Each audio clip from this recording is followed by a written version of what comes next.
Welcome to Marvel Rewind, a Marvel Champions Retrospective Series. In this series, I will be tasked with defeating every villain in order, progressing from the core set to the latest release. The catch? I'm only allowed to use cards released up until that point. After defeating the villain, they each will be ranked in terms of their difficulty, determined by the cards available at the time. Thematic matchups, crazy boost effects, and sinister encounter cards await. Tune in every Tuesday for new episodes of Marvel Rewind. What's going on, guys? It's Char here, back with another episode of Marvel Rewind, a Marvel Champions Retrospective Series. Now in today's episode, we're on to the fourth villain of the Galaxy's Most Wanted box, namely being Nebula. And who better to take on Nebula than her sister, the two daughters of Thanos? We have Gamora from the Guardians of the Galaxy. Let's get down to the table and see who wins in this sister rivalry. I'll see you there. Okay, so here we are down at the table. We are doing Nebula versus Gamora. Can't think of a more thematic matchup. I feel like all the really thematic ones, I say that, but there's obviously going to be really more thematic matchups coming up. Anyways, let's talk about Nebula, talk about her setup, and kind of like the game plan and what we're planning to do here. So Nebula, we're starting on stage 2 because, as always, the series is on expert mode. Her hero card reads: the first technique attachment each player reveals each round gains surge. So every time she reveals a technique, if it's the first one, it basically has a printed surge keyword on it. And then she has a forced interrupt. When she initiates an activation, you resolve the special ability on each technique attachment in play. Then you can choose and discard one of those attachments. She has a 2/2 stat line, 17 health. And then we're looking at what she needs for her content. So it is Nebula 1 and 2 or 2 and 3 for Expert mode. It is a Nebula Power Stone, Ship Command, and a standard encounter set. So we have Ship Command in here. We have the Nebula set in here as well. Then we have our standard and expert set right over here. And then we have our one modular encounter set, which is Space Pirates, which should be seen here. Now, that's basically all of them. The only one we're missing is the Power Stone, which it seems I've misplaced, so we'll probably cut to it when it comes to it. But her setup says you put Nebula's ship environment into play and the Milano support into play. Attach the Power Stone to Nebula, then you discard the top 2 per player cards of the encounter deck, then attach each technique attachment discarded this way to Nebula. So we're going to do that whenever we get to the gameplay proper. But that being said, so we're just going to discard. We're hoping for no attachments, but obviously if she gets them, we'll still play it out. She has her ship, which has a forced interrupt. When the villain phase begins, you put one evasion counter on it, and then it has an first player action, shoot the thrusters. You can exhaust the Milano and spend up to 2 resources to remove 1 evasion counters for each resource spent. Essentially what the evasion counters serve to do is it's all about how much threat gets placed on the main scheme at the beginning of the player phase, and she has like some pretty nasty other effects dealing with the evasion counters if she hits stage 2 of the main scheme. So we'll put the encounter deck there. We're going to flip this over, and it comes in with 2 per player threat. As you see, it goes up plus X per player, and X is equal to the evasion counters, and it says that as well. X is equal to the number of evasion counters on the ship. So we're on Gamora today. She's she's the event-based hero. She does a lot of things, but we do start the game with a resource generator, which is really nice. But we do need to find the Power Stone and equip it to Nebula. And then we also need to resolve her setup ability, which is discarding the technique card. So we're going to shuffle that up, go find the Power Stone, and get to the game. So let's go ahead and finish that shuffling up. We will get our ready exhaust token on the Milano here, and that should be good. Okay, so here we are with Nebula. Now we have to remember that we have to resolve her setup ability, which is discard the top 2 cards per player from the encounter deck. And then if there was any technique attachments, it got discarded. She didn't discard any, which is good for us. I found the Power Stone, and we're just going to start this game off. So we start off drawing up 6 cards: 2, 3, 4, 5, and 6. I don't love these cards. I think I'm fine with just a mulligan 5 here. So let's go ahead and trash these 5 cards and see what we can do. We'll go 1, 2, 3, 4, and 5. Okay, so we did kind of find kind of the cards we were looking for here, which works out really well for us.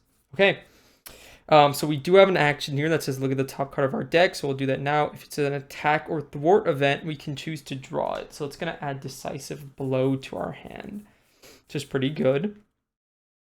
Then we're just going to choose to flip up here into Gamora. Now, Gamora has two abilities here. She has the finesse and precision response. They're basically mirrors of each other. So for finesse, after you play an attack event, you can remove one threat from a scheme. And for precision, after you play a thwart event, you can deal 1 damage to an enemy, and they're both limited once per phase, which is pretty cool. So I'm kind of looking at what our best options would be here. So I want to get Keen Instincts down for sure. So if I use the Milano to get that down, I can do Drop Kick for this. And then I have an option to either deal 3 damage, play Tigra to deal some damage, or play an Uppercut. And I feel like Tigra would probably be the best bet. It's kind of a block in case things get dicey. So I think we'll do that. So we're going to start off with the Milano here. We're going to exhaust it to generate a wild resource to get down Keen Instincts. This is a resource generator for attack and thwart events. We're going to go ahead and spend this Keen Instincts and this Power of Aggression to count it as a double physical for Drop Kick. So I'm going to go ahead and deal 4 damage to Nebula, which is kind of like our whole game plan here to keep her stunned up. So she gets stunned if we spend it with all physicals, and we also get to draw a card, which is pretty good. Cross Counter. Okay. We also do get to resolve the force response on the Power Stone. If the hero or villain deals 3 or more damage to an attached character in a single attack, you will attach it to them. So we get the Power Stone under our control. We now have 3 attack and 3 thwart here. And that's going to finish resolving this. So that's pretty good. I think what we want to do now is, I really do like Decisive Blow, but I don't think it's good enough to keep in our hand. Maybe we'll probably keep the Tackle, though, just in case we don't find another Dropkick. I'm going to spend these 3 resources here to play down Tigra. This is just in case an attack tries to sneak through. She has a response after she attacks and defeats a minion to heal 1 damage for her. So we're going to swing for 2 on a Nebula and then 3 for 5 total. 1, 2, 3, 4, and 5, bringing her down to 8.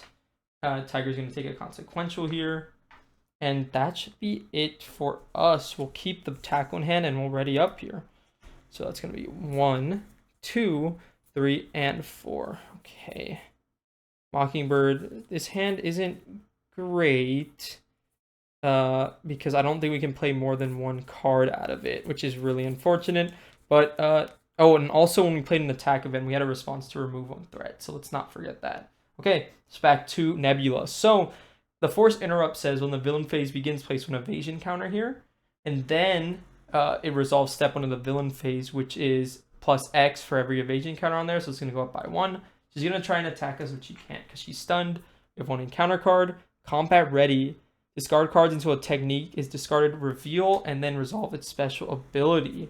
2, 3, 4, 5, 6. It's not a technique.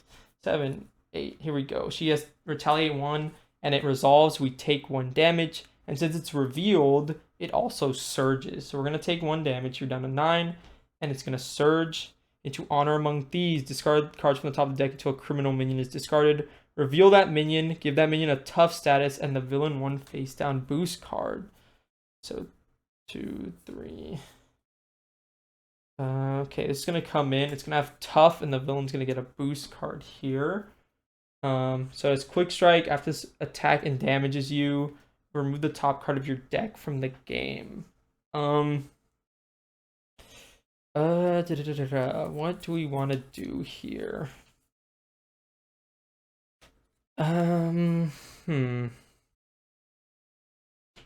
This is tough.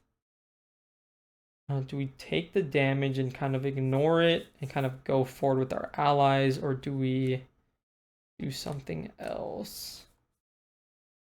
I'm not too sure. I think we'll just take the damage. So we'll take 2 damage and remove the top card of our deck from the game, which is Conditioning Room, and that's back to us. Okay. So she did do a lot of surging there, which is not great, but it's not the end of the world either. We're going to go ahead and spend these 2 resources plus the Milano to play Mockingbird Mockingbird's going to enter play and stun Nebula here, just to keep Nebula stunned, just to keep that going. We're going to swing for 3 here. So that's going to bring Nebula down to 5. We're going to take a retaliate down to 6. Actually, I don't think we'll do that. I think we will actually use Gamora to probably knock out this minion. So we'll go back up to 7. We'll have Mockingbird swing on this tough here. She'll take a consequential. And then we'll have Gamora swing for 3 on the lackey here, so knock him out. And then, oh man, I guess I shouldn't have done that because, so instead of exhausting the Milano for that 1 extra, I'll just spend an extra resource in my hand just so that I can use the first player action. I'm going to exhaust Milano and discard a card to remove one of the counters from here. So we'll discard the tackle. And then we will have Tigra kind of thwart here for 1. And we'll just ready up, I think. So should be decent going here. We did draw into a drop kick, which is really nice, and a strength and a genius. So maybe we have some good stuff coming. This is going to resolve. She's going to get an evasion counter. It's going to go up to 2. She's going to try and activate against us. She cannot. And now we have an encounter card, which is reduce the amount of damage Nebula takes by each attack by 1. And since it's a technique, it's going to surge into Ruthless. Nebula attacks you. If damage is dealt, place 1 evasion counter on Nebula's ship. Okay, so she's going to attack us here. We do want to block. I think we have... So she's going to attack here. I think what is worse? Her dealing us a retaliate or her... I think reducing the damage is worse for us. So she's going to activate. Both of these are going to go off. So we're going to take a damage. We also have to discard a card from our hand at random. I really hope, I don't really know what they are. I'm just going to roll a dice here and just hope for the best that it's not drop kick. So we'll do 1 to 5. We'll just roll 1, 2. So this was it. Oh, that might be the end of the game. Okay. So she's going to resolve her attack. We took a damage and we're going to block this. So she gets 2 encounter cards here. First one. So it's 1, 2, 3, 4. And then reveal this card, 5 damage. It's going to come in with 2 threat. So Tiger is defeated, but what's going to happen is we can discard one of these. So we'll go ahead and discard Wide Stance afterwards. And that's back to us. Yeah, that's basically as bad as it could have gotten just in general. Okay, so maybe it's not completely doom and gloom here. What do we do? We need our generators down. We want to deal some damage for sure. And Mockingbird will have a block for us. So all of these are well and good. I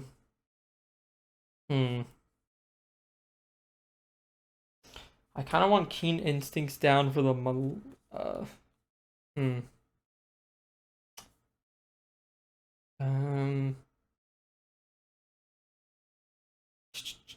It's really bad because I want the Milano to spend for this.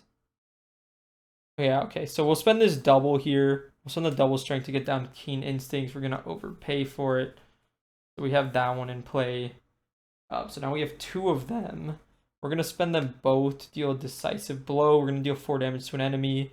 We're going to take a retaliate, but we get to deal 4. It's going to bring him down to 4 health.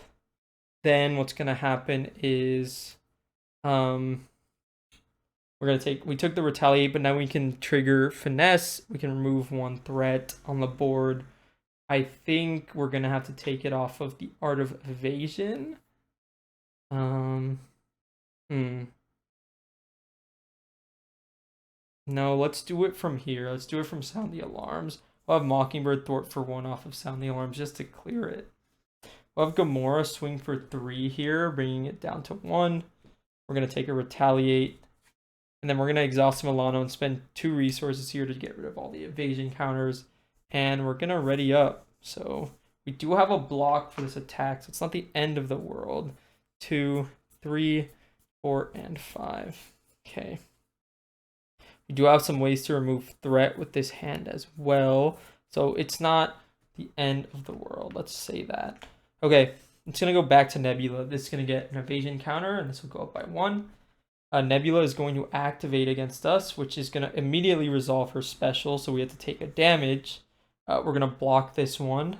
So that's 1, 2, 3, 4, 5. Mockingbird is defeated, but we do get to use her ability. Or I guess this would have already gone off. Resolve the special ability and then choose and discard one. So weapons mastery is gone. And we have one encounter card to deal with. So we can flip to alter ego. We can exhaust and remove unfulfilled destiny from the game. So yeah, we'll do that.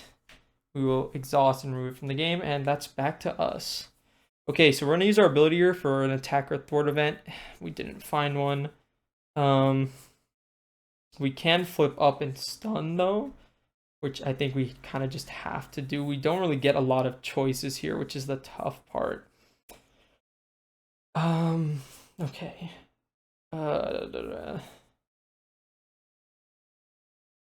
Can tackle an acrobatic move. So what can we do if I spend these 2 for martial prowess? And we can do 1 through 3 for tackle and acrobatic move. I mean, that's probably our best bet, right? So we're gonna flip up. We're gonna spend these 2 to get down martial prowess. That'll just help us generate for some events. We're going to spend martial prowess and our 2 keen instincts here for we need to do acrobatic move first. We're going to deal 2 damage just to knock Nebula into phase 3. So the only big difference here is that now when we want to remove an attachment, we have to just remove the top card of our deck from the game. So acrobatic move is going to do that. We get to trigger the response to remove a threat.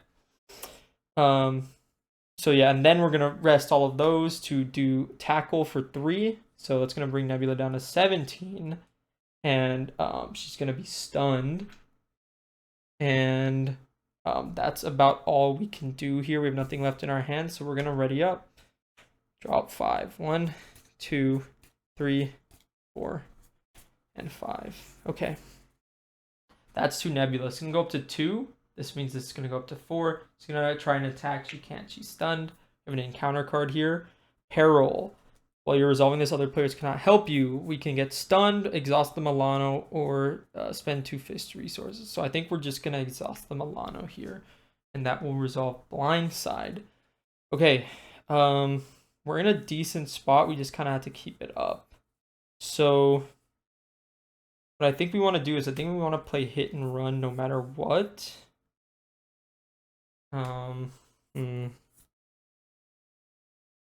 Spending 2 fist resources might have been better. Let me think about my hand real quick. Spending 2 fist resources. If we spend the 2 fists instead, because this was the only change, nothing changed in the game state. If we spend 2 fists instead, we can exhaust the Milano. We can exhaust the Milano and spend this to remove 2 counters. We'd be then thwarting 3 off, so maybe we could flip down and try and flip up and get the kill. What do these 2 resources in our hand accomplish is the big question. Nothing, right? Because the Milano has to be exhausted. So I think because of that, we'll actually choose to spend 2 fists, because yes, it doesn't accomplish anything, because we can't really do much with these cards in our hand. So yeah, we'll do that instead. So now we'll exhaust the Milano and spend the energy here as 2 resources to remove both of these counters from the ship. Then we will spend Keen Instincts and Martial Prowess for hit and run because it's an attack event. We're going to deal 2 damage to an enemy and remove 2 threat from a scheme. So we're going to deal 2 here and then remove 2 threat from a scheme, bring this down to 2. So what happens because of that, we get to trigger both of our responses, Finesse and Precision, which is going to be 1 extra damage down to 14 and 1 extra threat removed down to, down to 1. We're going to swing for 3 here, down to 11. And I think we just have to flip down here. How many cards? 1, 2, 3, 4, 5, 6. Okay, we are basically close to decking out. but I don't think we have any choice here. We have to flip down because we will die to an activation. So we'll just flip. Oh wait, were we flipped down that turn already? Oh no, I don't remember. Is this the turn? No, we got her obligation last turn, correct? Yes. Okay. So we were already flipped up, so we're gonna flip down this turn, and then discard this card, and then draw up 6 cards. 1, 2, 3, 4, 5, and 6. Okay. This should be enough, or really close to it if it's not. So let's see if we can do this. So this is going to go up by 1, which means this is going to go up by 1. Nebula is going to scheme for a base of 2. Just 2 here, which is extremely good for us. Up to 4. Okay. All of our stuff is readied. Now we have 1 encounter card. Attached to Nebula, she gains Stalwart. So this is going to surge into Barrel Roll, Incite 1, and Surge. This is going to go up to 5. Place 1 invasion counter on her ship. And this is going to go, she gains Retaliate 1. Okay. We might have it here. We need to try and math out 11 damage. So she is Stalwart. But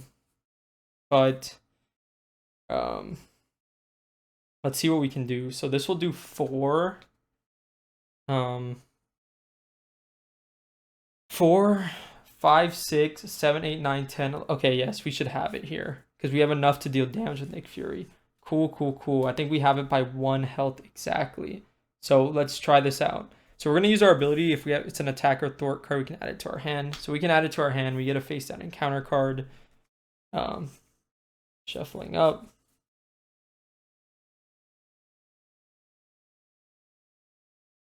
I'm so glad she didn't get an activation to get a tough card. That would have messed up so much of the math here.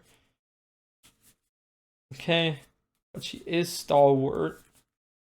But we have so many resources here, so we should just be able to get it.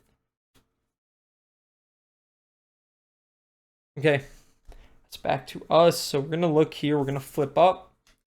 We are going to spend Dropkick using the power of aggression. I guess we don't even need to use the power of aggression. Now I'm thinking about it. I guess we could play Hulk instead, which would make it even better. So let's play Dropkick, just spending all of our resource generators here. 2, 3. We're going to deal 4 damage to an enemy. If I paid only fist resources, 1, 2, 3, 4. We get to stun, but we can't. But we still get to draw the card. We're doing a Tigress. We take a Retaliate. We're going to swing for 3. We're going to take another Retaliate. Bring it down to 1, 2, 3, 4. Wait. Sorry. Yeah. 7 to 4 because I was swinging for 3. And then we're going to spend 1, 2, 3 and the Milano here for Nick Fury. We're going to have him enter play. He's going to deal 4 damage to an enemy, bringing Nebula from 4 down to 0. And he could have attacked for 2 more. We could have acrobatic moved and died to the Retaliate. But then there was also a chance we could have played Hulk and swung and see what he got. He would have discarded himself, I think. Oh no, deal 1 damage, so we also would have died if we swung with Hulk. But let's see what our extra encounter card, Power Siphon. Oh, that wouldn't have mattered, I don't think. No. Okay. Cool. That's that. Let's go ahead. I'm going to review the footage, and then we're going to check out the deck list right after this. Okay, so here we are at the table now. Of course, we had to get the thematic matchup of Gamora versus Nebula done and dusted. I had a lot of fun revisiting Gamora. I had fun the first time I played her too. I think she shines really well in solo specifically. This, scenario gives her some options like the Milano to help kind of her early economy and the Power Stone to, really buff up her basic activations. It's a ton of fun. But this is kind of a scenario where I felt kind of like limited in my options. Gamora is really like high tempo. You want to play events. You want to get a lot of value out of your events. And that can work against Nebula as long as she doesn't hit that stalwart technique really early. And Nebula's ship kind of really starts punishing that high tempo gameplay unless you get the win in like a couple of turns like you just saw. Regardless, I had a lot of fun playing Gamora. I think Keen Instincts is a super great resource generator. You just generate a wild for a attack or thwart event. It makes her a really fun event-based hero, and I like that she has that deck building, not restriction. She has like freedom to include 6 attack and or thwart events from other aspects in her deck, which can give her some fun flexibility in some of her builds. That being said, let's get into the deck list here. So for our basic and our out of aspect event, we're on 3 tackle here, mainly because for Nebula, you need really high tempo, and stuns are a really good way of having that because she surges so much. It's just a hero action attack. You stun an enemy, and if you use the fist resource, you also deal 3 damage, so it's not bad. We also are playing Hit and Run, which debuted in Nebula's pack, just because it triggers both of her responses, and it's a good basic event if you have nothing else to use, just to deal 2 damage to an enemy and remove 2 threat from a scheme. So essentially, it turns into deal 3 damage and thwart for 3 cost. That's pretty good. Like, I don't really have a lot of complaints about that. All things considered. If we're looking at our basic allies here, we have the core box goats. As always, got Mockingbird and Nick Fury. But if you guys have been following the series, the one thing that I said I couldn't think of a deck that wouldn't run them, we have finally found it. This deck has no Avengers Mansion and no Helicarrier. I don't think, since I'm kind of want to play these thematic matchups, I don't think Gamora really had the room in her deck for them. I don't think it would have been a really good fit for the scenario in general. You really just want to get Nebula out of the way before she can start doing super long surge trains and really making it difficult for you to find that win. If we're looking at our resources, though, this is, pretty standard here. We're on the 3 basic doubles, Genius, energy and strength, and then the 2 power of aggressions, because we are running a lot of high cost aggression cards, or at least ones that combo really well. So speaking of, we have Martial Prowess, which is basically another event resource generator, max 1 per player. You can exhaust it to generate a fist resource for an attack event. It's super good, comboed with Dropkick. We also have a combat training here, which play under any player's control, max 1 per player. Your hero gets +1 attack. I was kind of looking for a slot there. It wasn't like super good with Gamora, but I also didn't have a better option. It also has a fist resource. If we're looking at our aggression allies, though, we're on Bug, Hulk, and Tigra. So these 2 are core box goats. Tigra, she gets health back if she defeats minions. And Hulk, he has 5 HP for 2 costs, so I really mostly use him to protect my HP, but he can swing every once in a while, especially in a deck with as many fist resources as this deck does. He can swing for 5 damage, which is crazy. We also have Bug here, which I didn't get a chance to play, but after hero makes a basic attack, you heal 1 damage from him. He's basically kind of like a support that sits on the board. As long as you keep basic attacking, he can keep, pinging off tufts or, thwarting for 1 and whatnot. Just a really good ally and cheap. He can also block in a pinch. If we're looking at our events here, we kept it really simple here. We're on triple drop kick. This is kind of the linchpin of the deck. It gives her a bit of economy when you spend 3 fists. It gets that stun that is so desperately needed in Nebula because you don't want her resolving all her techniques. And also it draws you, a card and does some damage, which is not bad. We were also on triple uppercut. I thought uppercut was just really good here. We needed the damage. 3 for 5 isn't terrible. And yeah, we have limited card pool, and then we're on 1 clobber. So the really funny thing about this, honestly speaking, is I think in the video I was playing with a deck with 4 uppercuts in it, but in the winning play I didn't play a single uppercut anyways. The original deck list was supposed to be 3 and 1, but I did not source the clobber. So if you made it to the deck list section, you can hear that slight cheat that happened. Again, it didn't really affect the game in any meaningful way. I don't think I played a single one in the winning attempt. And maybe if I had Clobber instead, it would have, created a different game state that was easier to win than the nice edge 1 HP win we just got. All of that being said, we're going to go ahead and see where Nebula stacks up with the rest of the villains in Marvel Champions. I'll see you there. Okay, so here we are at the tier list. Once again, you guys already know what's going on. We are talking Nebula. Nebula is really interesting, and I think I kind of agree with a bit of the community sentiment where I feel like she's an extremely swingy villain, but not in the same way that it's been expressed. I think that her general difficulty level is pretty high. She kind of asks a lot of the player. She doesn't have steady or stalwart, which means she is susceptible to stuns and confuses until you start a game and she has the stalwart technique with no way for you to remove it. And then what do? You have to actually deal with her. Her stats aren't super high, which does give you a bit of breathing room, but the problem is the scenario is extremely surge heavy. You have surges for her first technique she reveals each round. You have, surge on her actual cards in her set. You have, the expert set when you're playing on an expert that surges, and they can be really swingy, especially in solo. Again, I don't really consider a multiplayer for this tier list for the most part, but since it's the first attachment revealed each round that has surge, I would assume it gets a bit easier, at least in multiplayer, or maybe I'm completely off and it gets way harder. That being said, I think she gives you kind of the tools to kind of navigate well. It is a scenario where you get the Milano, so having that resource generator is a big boon to a lot of heroes, especially if you can build out a lot earlier than she can. She can't get a ton of activations, or she doesn't get the right attachments that make her immune to stun or confuse. And then you just kind of build out using the Milano against her. You don't really care about her evasion counters, and you just kind of go from there. One thing I think is really interesting is like in a lot of scenarios, you can usually let the first main scheme pop and have really no threat on the second main scheme.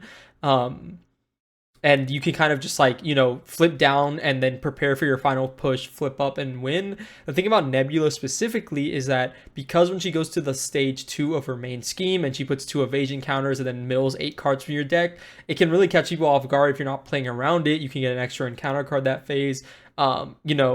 Since she puts those 2 evasion counters on her ship, it changes from going up, even if you had it at best going up 2 per turn, at minimum it starts at 2, which means if it goes to the villain phase, it'll go to 3 and whatnot. So she is already putting a ton more threat on the main, especially in solo, and it can get really scary. There was one recording where I basically had the win. I flipped down when the first main scheme was at 0, or at 1 or something like that. And because of the surge train and kind of how the cards played out, she just completely popped the first and second main scheme on one flip down. And that's just kind of what can happen sometimes. Other scenarios, you don't really usually have to worry as much, but because of the amount of surges and extra activations and kind of nasty cards she has ones that kind of mill her encounter deck until she finds a technique. It's not put into play, it's revealed. So if you haven't revealed any other ones that turn, there's another surge for you.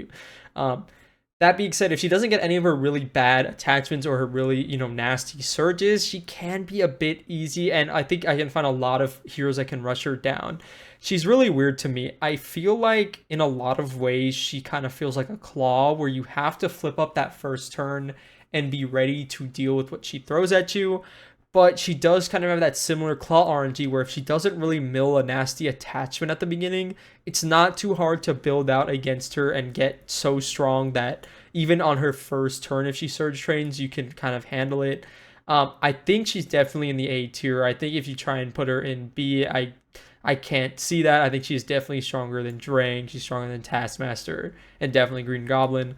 I think she's probably somewhere in this tier. It's just I don't know where I would put her. Her health is really low, which is a negative for her. I think I could see her below Ultron. Is Kang harder than her? I'm trying to think. Kang makes you flip alter ego more. I think I would say, she's in this general area. Let's say she is weaker than Ultron. I think she is still an extremely strong villain, and you will get games where you get surge trained to death on the first turn, and it's going to be absolutely no fun, so you have to scoop it up and basically go from scratch and start again. But the thing about Nebula is because her health pool is so low, especially in solo, those games are really fast and rapid fire, and although it might be frustrating, I think there is a lot of interesting decisions to be made where you can kind of play around a lot of her things. That being said, to a certain point of the number of surges. That was a lot of fun. I hope you guys enjoyed this episode. As always, we have the big bad who I've not been looking forward to, my first Ronin fight, and has to be win on the channel. So I hope you guys are looking forward to that. I hope you guys enjoyed this episode. Let me know who your favorite heroes to take against Nebula are. Do you enjoy this scenario? Do you find it swingy, not swingy? Let me know everything down in the comment section down below. Go ahead and leave a like if you haven't already. Subscribe if you haven't. Take care of yourselves. I'll see you guys in the next one. Have a good one. Goodbye.